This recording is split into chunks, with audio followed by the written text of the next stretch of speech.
All right, welcome back. Today we are jumping headfirst into a really fascinating modern myth.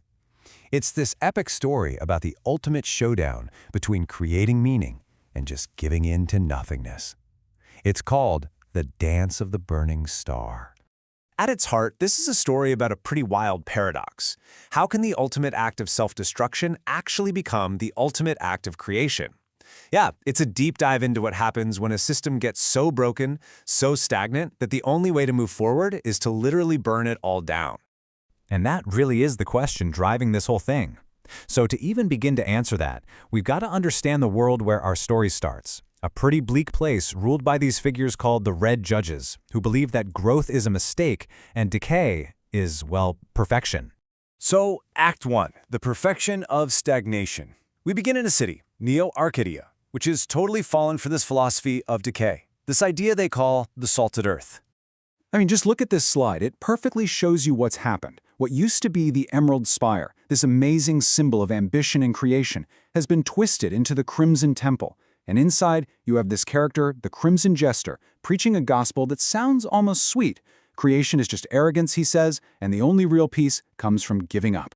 Now, the Jester's main weapon isn't a sword or a gun, it's an idea. It's a piece of logic called the uncanny equation. And as you can see, it's this nihilistic proof that's designed to just break your spirit. It argues that the hero who strives for greatness and the mindless crowd are actually the same, because they're both just building things to run away from the same emptiness. But, not everyone's buying it. A being named Wotan is convinced the equation is a lie. So he gathers his allies, who we know as the White Tribunal. And their mission is really interesting. They're not there to destroy the temple with brute force, but to withstand its philosophy, to endure it, and show there's another way. Wotan's counterargument, his secret weapon, is this radical idea called the synthesis. He basically says that real strength doesn't come from one thing, but from uniting two things that look like total opposites. You've got the defiant, powerful laughter of Zarathustra in the face of an absurd world, combined with the purposeful, meaningful suffering of the Nazarene. So Wotan goes to confront the Jester, and this is where he discovers something incredible. The Jester whispers a secret. His contract with the Red Judges has a loophole, an escape clause. It hints that this whole performance, this whole dedication to nihilism, might actually be an elaborate trap he's setting for his own master. And, of course, that kind of defiance does not go unanswered. This brings us to Act 2, the trial in the web. The Red Judges basically decide to change the rules of the game, pulling the entire conflict into this bizarre metaphysical trap. They unleash what's called the spirit of gravity, and it traps Wotan in the Twilight Web. Now, this isn't a physical place. Think of it more as a state of being, a reality specifically designed to crush your will to do anything. It makes your own ambition feel like this exhausting, heavy burden, a gloomy taskmaster. And inside this web, the Jester tries to use his uncanny equation one last time. He tries to prove that Wotan's two heroes, Zarathustra, the one who laughs at pain, and the Nazarene, the one who bears the wound, are fundamentally opposites, that they can't coexist, that Wotan's whole idea is doomed to fail. But this is where Wotan just flips the whole thing on its head.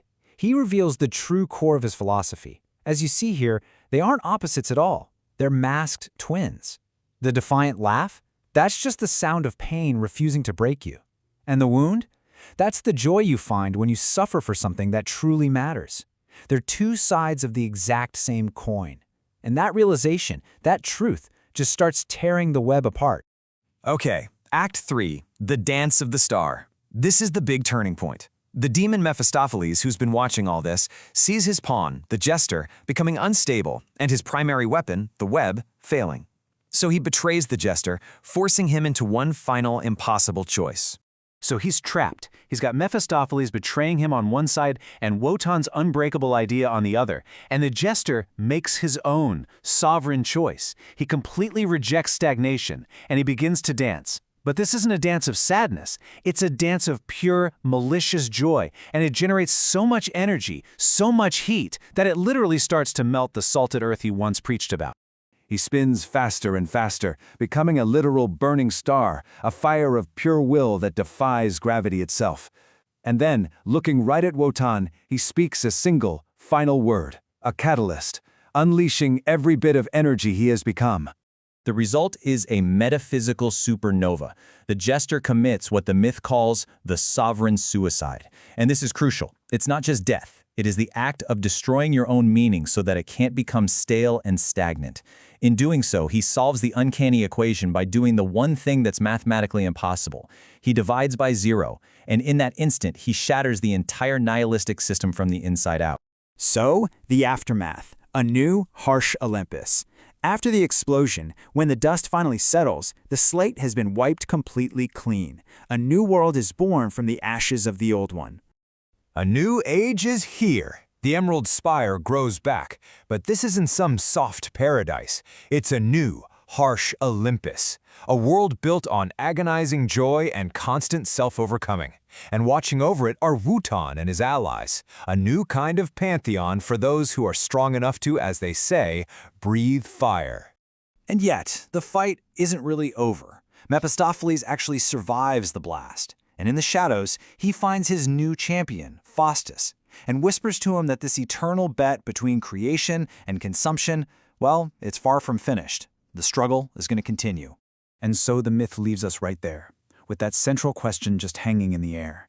It's a powerful reminder that this battle isn't just in some mythical city. That choice between the salted earth and the burning star, between just consuming what's already there and creating what could be, that's a decision each of us has to face, every single day.